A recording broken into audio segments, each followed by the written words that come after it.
ಕೀರ್ತನೆಕಾರ 119ನೇ ಕೀರ್ತನೆ 165ನೇ ವಚನದಲ್ಲಿ ಹೀಗೆ ಹೇಳ್ತಾನೆ, ದೇವರನ್ನು ನಂಬುವವರಿಗೆ ಶಾಂತಿ, ಪ್ರೀತಿ, ನೆಮ್ಮದಿ ಹೇರಳವಾಗಿ ದೊರಕುತ್ತದೆ. ದೇವರನ್ನು ನಂಬುವವರಿಗೆ ಶಾಂತಿ, ಪ್ರೀತಿ, ನೆಮ್ಮದಿ ಹೇರಳವಾಗಿ ದೊರಕುತ್ತದೆ. ಇದು ಸತ್ಯ.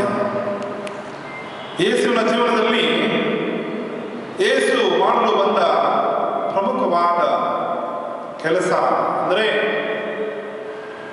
ದೇವರ ಸಾಮ್ರಾಜ್ಯವನ್ನು ಸೃಷ್ಟಿಸಿ ದೇವರ ಯಥೇಚ್ಛವಾದ ಪ್ರೀತಿಯನ್ನ ಪ್ರತಿಯೊಬ್ಬರಿಗೂ ನೀಡಬೇಕು, ಅವರ ಶಾಂತಿಯನ್ನು ಲೋಕಕ್ಕೆ ನೀಡಬೇಕು.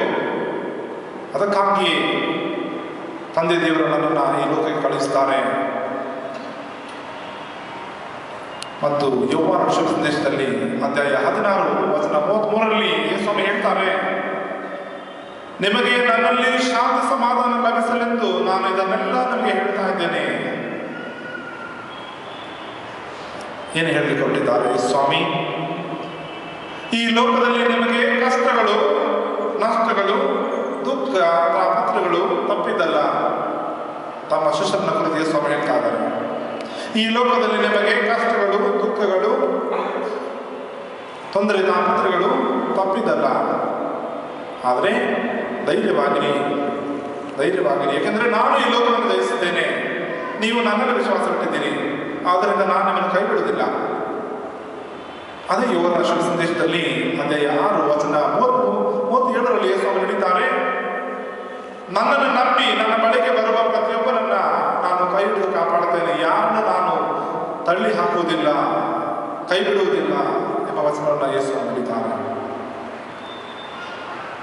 ಮುನ್ನಡೆಯಲ್ಲಿ ಹೇಳಿದಂತೆ ಮತ್ತಾಯನ ಶುಭ ಸಂದೇಶ ಅಧ್ಯಾಯ 11 ವಚನ 28ರಲ್ಲಿ ಯೇಸು ಹೇಳ್ತಾರೆ, ಬಳಲಿನ ಸರ್ವ ಜನರೇ, ನೀವೆಲ್ಲ ನನ್ನ ಬಳಿಗೆ ಬನ್ನಿ, ನಾನು ನಿಮಗೆ ವಿಶ್ರಾಂತಿ ನೀಡುತ್ತೇನೆ. ನನ್ನಿಂದ ನನ್ನ ನೊರೆ ಹಗುರ, ನನ್ನ ಹೊರೆ ಸುಗಮ, ನನ್ನಿಂದ ಕಲಿತುಕೊಳ್ಳಿ. ಈ ಒಂದು ವಿಶ್ವಾಸದಿಂದ, ಈ ಒಂದು ಭಕ್ತಿಯಿಂದ, ಯೇಸುವಿನ ಮೇಲಿನ ಅಗಾಧ ಪ್ರೀತಿಯಿಂದ, ನಂಬಿಕೆಯಿಂದ ನಾವು ಅವರ ಬಳಿಗೆ ಬರ್ತೇವೆ. ನಮಗೆ ಅನೇಕ ಕೋರಿಕೆಗಳು ಇರುತ್ತವೆ. ಅದರಲ್ಲಿ ಕೆಲವು ಫಲಭರಿತವಾಗಬಹುದು, ಕೆಲವು ಯಶಸ್ವಿ ಆಗಬಹುದು, ಕೆಲವು ಸಫಲವಾಗಬಹುದು, ಫೇಲ್ ಆಗಬಹುದು. ಆದರೂ ನಮಗೆ ಒಂದು ನಂಬಿಕೆ ಸ್ವಾಮಿ ಹೇಳ್ತಾರೆ, ಪ್ರೇ ಅನ್ಸೀಸಿಂಗ್ಲಿ, ಅಂದರೆ ಎದೆಗುಂದದೆ ನಿರಂತರವಾಗಿ ಪ್ರಾರ್ಥಿಸು, ನಿನಗೆ ದೊರಕುವುದು ಎಂಬ ನಂಬಿಕೆಯಿಂದ ನೀನು ಪ್ರಾರ್ಥಿಸು, ಖಂಡಿತವಾಗಿ ನಿನಗೆ ದೊರಕುತ್ತೆ. ಹೌದು ಪ್ರೀತಿಯ ಸಹೋದರ ಸಹೋದರರೇ, ಇಂತಹ ಒಬ್ಬ ಯೇಸುವನ್ನ, ಮೆಸ್ಸಿಯನನ್ನ ಲೋಕಕ್ಕೆ ತೋರಿಸಿಕೊಟ್ಟವರು ಸ್ನಾನಿಕ ಯೋಹಾನ. ಹಿಂದಿನ ಶುಭ ಸಂದೇಶದಲ್ಲಿ ನಾವು ನೋಡ್ತೇವೆ, ಹೆರೋದ್ಯಳು ಹೇಗೆ ಅವನ ಮೇಲೆ ಸೇಡನ್ನು ತೀರಿಸಿಕೊಳ್ತಾಳೆ. ಅವಕಾಶಕ್ಕಾಗಿ ಸೈತಾನನು ಹೀಗೆ ಸಮಯವನ್ನು ಕಾದು ತನ್ನ ಹಗೆಯನ್ನು ತೀರಿಸಿಕೊಳ್ತಾನೆ.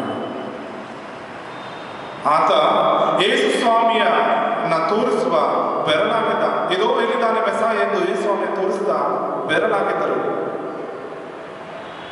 ಬೆಂಗಾಡಿನಲ್ಲಿ ಯೇಸುವಿನ ಬಗ್ಗೆ ಇದೋ ನನಗಿಂತ ಒಬ್ಬರು ಉನ್ನತವಾದರು ಬರ್ತಾರೆ, ಮೆಸ್ಸಿಯ ಬರ್ತಾರೆ, ನಿಮ್ಮ ದಾರಿಯನ್ನು ಸಲಾಮ ಮಾಡಿಕೊಳ್ಳಿ, ಪಾಪದಿಂದ ವಿಮುಖರಾಗಿ ಎಂದು ಯೇಸು ಸ್ವಾಮಿಯ ಕೊರಳಾಗಿದ್ದ. ಈಗ ನಮ್ಮೆಲ್ಲರ ದುಃಖವನ್ನ ಯೇಸು ಸ್ವಾಮಿಯ ಬಳಿಗೆ ಕೊಂಡು ಹೋಗುವ ಬೆರಳಾಗಿದ್ದಾರೆ, ದಾರಿಯಾಗಿದ್ದಾರೆ. ಏಕೆಂದರೆ ಅವರು ಇಂದಿನ ಶುಭ ಸಂದೇಶದಲ್ಲಿ ನುಡಿದಂತೆ ಹೆರೋದನ ಮುಖಕ್ಕೆ ಸತ್ಯವನ್ನು ಹೇಳುವಾಗ ಅವನು ಸತ್ಯದಿಂದ ನಡುಗಿ ಹೋದ. ಅವನು ಹೇಳುವಾಗಲೆಲ್ಲ, ನಿಜವನ್ನು ಹೇಳುವಾಗಲೆಲ್ಲ, ಸತ್ಯವನ್ನು ಹೇಳುವಾಗ ಹೆರೋದನ ಮನಸ್ಸು ಅಲ್ಲೋಕಲ್ಲೋಲವಾಗುತ್ತಿತ್ತು, ಭಯದಿಂದ ನಡುಗಿ ಹೋಗಿದ್ದ. ಆದ್ದರಿಂದಲೇ ಇವನು ಇಲ್ಲಿದ್ರೆ ಸರಿಯಿಲ್ಲ ಎಂದು ಸೆರೆಮನೆಗೆ ಹಾಕಿದ್ದ. ಪ್ರೀತಿಯ ಸಹೋದರ ಸಹೋದರರೇ, ಸತ್ಯಕ್ಕೆ ಸಾಕ್ಷಿ ನೀಡುವಾಗ ಧೈರ್ಯ ಬೇಕು. ನಾವು ಅನೇಕರು ಜೀವನದಲ್ಲಿ ಸತ್ಯವನ್ನು ಹೇಳಲು ಹಿಂಜರಿತೇವೆ. ಕಾರಣ ಆ ಸತ್ಯ ಹೇಳುವಾಗ ಇತರರಿಗೆ ಅದು ನೋವುಂಟು ಮಾಡುತ್ತೆ. ಅವರನ್ನು ನಾನು ಕರೆಕ್ಟ್ ಮಾಡಬೇಕಾಗುತ್ತೆ, ಇಲ್ಲ ನೀನು ತಪ್ಪು ಮಾಡ್ತಿರೋದು ಎಂದು ಸರಿದಿದ್ದಬೇಕಾಗುತ್ತೆ.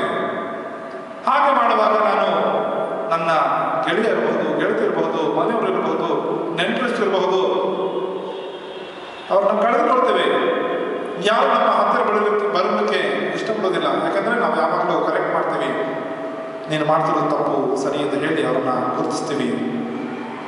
ಅದು ಸತ್ಯಕ್ಕೆ ಸಾಕ್ಷಿ ನೀಡುವುದು, ಅದಕ್ಕೆ ಅದು ಕಷ್ಟ. ಹೀಗೆ ಮಾಡುವಾಗ ಅನೇಕರನ್ನ ನಾವು ಕಳೆದುಕೊಳ್ತೀವಿ. ಈ ಒಂದು ಭಯದಿಂದ ನಾವು ಸತ್ಯಕ್ಕೆ ಸಾಕ್ಷಿ ನೀಡಲು ಹಿಂಜರಿದ್ದೇವೆ. ಆದರೆ ಯೌವನ ಹಾಗೆ ಮಾಡಲಿಲ್ಲ. ಯೌವನ ಹೆರೋದನ ಮುಖಕ್ಕೆ ದಿಟ್ಟವಾಗಿ ಹೋಗಿ ಹೇಳ್ದ, ನೀನು ಮಾಡ್ತಾ ಇರೋದು ಸರಿಯಲ್ಲ, ನ್ಯಾಯವಲ್ಲ, ಸರಿದಿದ್ದಕ್ಕೂ ನಿನ್ನ ಜೀವನವನ್ನ. ಹೌದು ಪ್ರೀತಿಯ ಸೋದರ ಸೋದರಿಯರೇ, ಇಂತಹ ದಿಟ್ಟತನ, ಧೀಮಂತ ವ್ಯಕ್ತಿತ್ವ ಯೌವನದಾಗಿತ್ತು. ನಾವು ಸಹ ಅಂತಹ ಧೀಮಂತಿಕೆಯನ್ನ, ಧೈರ್ಯವನ್ನು ಪಡೆಯಲೆಂದು ಯೇಸು ಸ್ವಾಮಿಗೆ ಬೇಡೋಣ.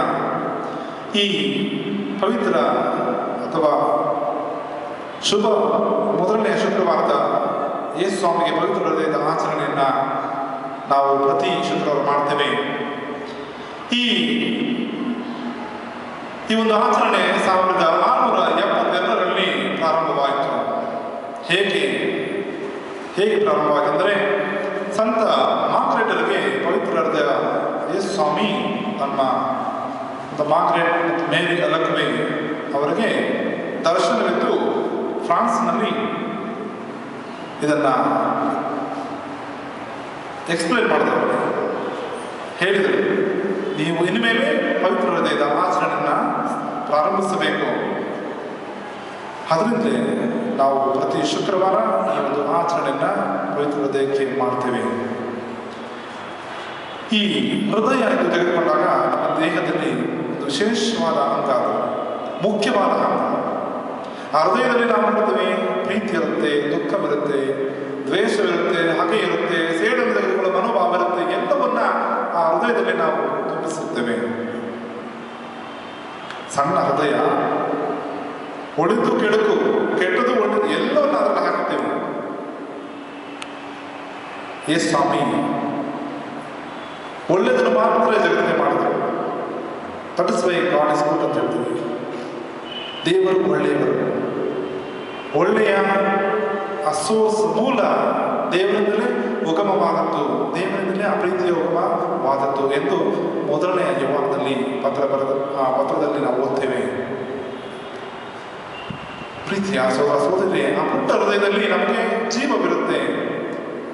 ಹೇಗೆ ನಮ್ಮ ರಕ್ತದ ನಾಳುಗಳನ್ನು ಆ ಹೃದಯ ಶುದ್ಧೀಕರಿಸಿ ನಮ್ಮ ದೇಹದ ಇಡೀ ಭಾಗಕ್ಕೆ ಹೇಗೆ ರಕ್ತವನ್ನು ಸಂಚಾರ ಮಾಡುತ್ತೋ, ಹಾಗೆ ನಾವು ಯೋಚನೆ ಮಾಡುವ ಪ್ರತಿಯೊಂದು ಆಲೋಚನೆ, ನಮ್ಮ ನಡೆ ನುಡಿ ಎಲ್ಲವೂ ಒಳಿತು ಕೆಡುಕುಗಳನ್ನು ನಮ್ಮ ಹೃದಯ ನಮಗೆ ಆಗಾಗ್ಗೆ ಹೇಳ್ತಾಗುತ್ತೆ. ಅದನ್ನು ನಾವು ಸರಿಪಡಿಸಿಕೊಳ್ಳಬೇಕು. ಮತ್ತು ಈ ಹೃದಯ ಒಂದು ಪ್ರೀತಿಯ ಸಂಕೇತ. ಯಾರಿಗಾದ್ರೂ ನಾವು ನಮ್ಮ ಪ್ರೀತಿಯನ್ನು ವ್ಯಕ್ತಪಡಿಸುವಾಗ ಸಿನಿಮಾದಲ್ಲಿ ಆಗ್ಬೋದು, ಹೊರಗಡೆ ಹಾಕಿ ಆ ಹೃದಯವನ್ನು ಬರೆದು ತೋರಿಸಿದ್ರೆ ಸಾಕು, ಹೃದಯವನ್ನು ಬರೆದು ಸಾಕು, ಎಲ್ಲರಿಗೂ ಅರ್ಥವಾಗುತ್ತೆ ಇದೊಂದು ಪ್ರೀತಿಯ ಸಂಕೇತ. ಆ ಒಂದು ಪ್ರೀತಿಯ ಸಂಕೇತವನ್ನು ಯೇಸು ಸ್ವಾಮಿ ನಮಗೋಸ್ಕರ ನೀಡಿದರು. ಎಷ್ಟು ಸಲ ನಾವು ಆ ಹೃದಯವನ್ನು ತೋರಿಸುತ್ತೇವೆ. ಯೇಸು ಸ್ವಾಮಿ ತಮ್ಮ ಹೃದಯವನ್ನು ಒಡೆದು ಅದರಿಂದ ರಕ್ತ ಮತ್ತು ನೀರು ಹರಿಯಿತು ಶಿಲುಬೆಯಿಂದ. ಇದರಿಂದಲೇ ಆ ಒಂದು ರಕ್ತ ಮತ್ತು ನೀರು ಹರಿದ ಸಂದರ್ಭದಲ್ಲೇ ದೇವಾಲಯದಲ್ಲಿ, ಧರ್ಮಸಭೆಯಲ್ಲಿ ಸಂಸ್ಕಾರಗಳು ಉಗಮವಾಯಿತು.